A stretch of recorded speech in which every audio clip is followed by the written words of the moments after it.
हाणीअ वक़्त अपडेट के पिया ड्रिगबाला में जीएम लुंड बलोच जी रिपोर्ट मुताबिक ड्रिगबाला 6 रुपए जी लागत से बलोचिस्तान ईंदड़ पानी के रोकण जोईए काछे के गोठन के गाज नदी के पानी का बचाव लाइ ॾिनल गाज बंद जी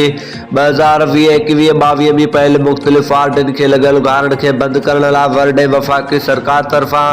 गाज बंद के पत्थर की पीचिंग ऐं बंद अॻियां मुख़्तलिफ़ वार्डन आॾो पक्की दीवार के लाइ रखियल 6 रुपए वारी लागत वारे कम में नाक़िस मटेरियल जे इस्तेमाल करप्शन बंद के कम में मकामी ठेकेदार ने पीचिंगरन ऐं मजदूरन के कम में नज़रअंदाज करे अफगानी कश्मीरी पठानन के पेटे तौर ते ठीका पिचिंग के ॾियण अमल खिलाफ गाज बंद के तमीराती कम ऐं पहल उघाड़न वटि काछे के मुख़्तलिफ़ सियासी समाजी तौर आम शहर ने एहतजाज करे धरणो वही वियो। धरणी जी अॻवानी हाफ़िज़ गुलाम हैदर लुंड, ईएम आज़म लुंड, गुलाम मुस्तफ़ा लुंड,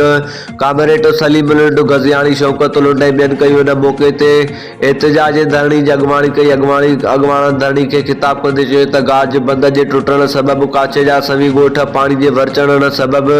केतिरियूं इंसानी जानियूं हज़ारी एकड़ ते मुश्तमिल मुख़्तलिफ़ फसल काछे जे 3 खां 4 यूसिन ड्रिगबाला गुल मोहम्मद वाई पांदी ट्रोड़ी छनी जे ॻोठनि खे जोई दादू ऐं ॿियनि शहरनि ॻोठनि खे मिलाईंदड़ रोड रस्ता तबाह थी